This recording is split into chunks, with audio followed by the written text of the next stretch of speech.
પટેલ। હવે જોઈએ અગત્યના સમાચાર। સુરતના લિંબાયત વિસ્તારમાં આવેલ નીલગિરી મેદાનમાંથી 2 દિવસ અગાઉ મહિલાની હત્યા કરાયેલ લાશ મળી આવવાની ઘટનામાં પોલીસે સીસીટીવી ફૂટેજ અને હ્યુમન સોર્સના આધારે ગુનાનો ભેદ ઉકેલી કાઢી આરોપીની ધરપકડ કરી છે। મૃતક મહિલા મૂળ મહારાષ્ટ્રની વતની છે અને ઘટના બની તે જ દિવસે તેની સુરત આવી હતી। મૃતક મહિલા અને આરોપી વચ્ચે પ્રેમ સંબંધ ચાલી આવ્યો હતો અને રૂપિયાની વધુ માંગણી કરતા આરોપીએ મહિલાને મોતને ઘાટ ઉતારી હોવાનું પોલીસ તપાસમાં સામે આવ્યું હતું। પોલીસે આરોપીની ધરપકડ કરી વધુ તપાસ લિંબાયત પોલીસે હાથ ધરી છે। સુરતના લિંબાયતમાં છેલ્લા 20 વર્ષથી ચાલી આવતા પ્રેમ સંબંધનો કરુણ અંજામ આવ્યો હતો। પ્રેમીએ જ પોતાની પ્રેમિકાને લોખંડના સળિયા વડે ઉપરા છપડી ઘા ઝીકી મોતને ઘાટ ઉતારી ફરાર થઈ ગયો હતો। રિપોર્ટર નૈતિક રેશમવાળા, NN ન્યૂઝ, સુરત। દર્શક મિત્રો, તમારી આસપાસ બની રહેલી અવનવી ઘટનાઓ વિશે જાણવા માટે NN ન્યૂઝને લાઇક કરો, શેર કરો, સબસ્ક્રાઇબ કરો અને બેલ આઇકન પ્રેસ કરો, જેથી આપને નોટિફિકેશન્સ મળતી રહે।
પરમ દિવસે સવારના સમયમાં લિંબાયત પોલીસ સ્ટેશન વિસ્તારમાં નીલગિરી ગ્રાઉન્ડમાં એક ડેડ બોડી મળી આવી હતી।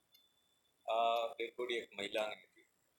આ મહિલાનું ઓળખ એ સમયે થઈ શકેલ ન હતી, તેથી પોલીસે તત્કાલ એમને પોસ્ટમોર્ટમ માટે આ ડેડ બોડી મોકલી દીધી હતી। પોસ્ટમોર્ટમમાં ખ્યાલ આવ્યો હતો કે એમનું મૃત્યુ નિપજાવવામાં આવ્યું છે, જે અનુસંધાને પોલીસે એ સમયે કોઈ પણ એમના ઓળખ થયેલ ન હોવાથી અને એમના કોઈ પણ રિલેટિવ કે કોઈ પણ વ્યક્તિ નજીકના કોઈ હાજર ન હોવાથી પોલીસે સરકાર તરફે ફરિયાદ દાખલ કરી હતી અને ત્યારબાદ અલગ અલગ ટીમો બનાવવામાં આવી હતી।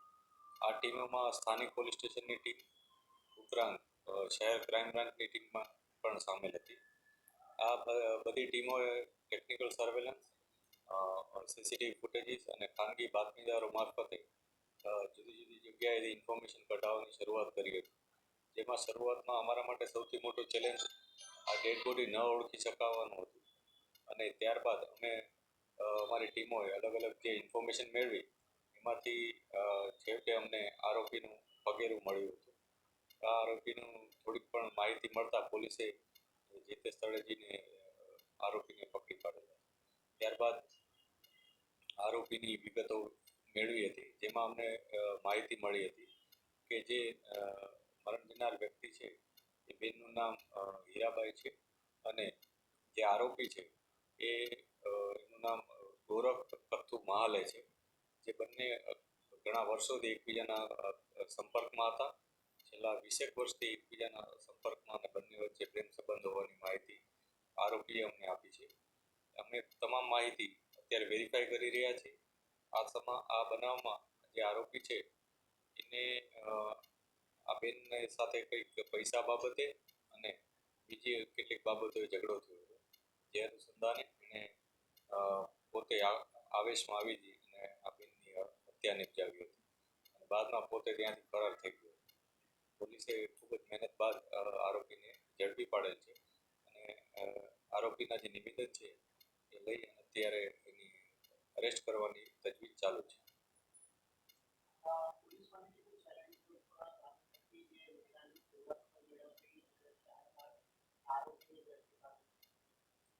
જ્યારે શરૂઆતમાં ડેડ બોડી મળી ત્યારે અમે એને આઈડેન્ટિટી તપાસ કરી હતી કે એમની પાસે કોઈ માહિતી મળી જાય એમના પર્સમાં કે બધું, પરંતુ પોલીસને કોઈ પણ એ પ્રાથમિક માહિતી મળી ન હતી.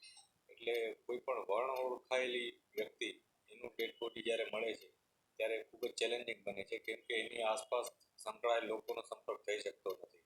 તેથી આ બાબતે પોલીસને ખૂબ જ અગવડતા પડી હતી. આ બાબતે પોલીસે ખૂબ જ ઊંડાણપૂર્વક તપાસ શરૂ કરી હતી.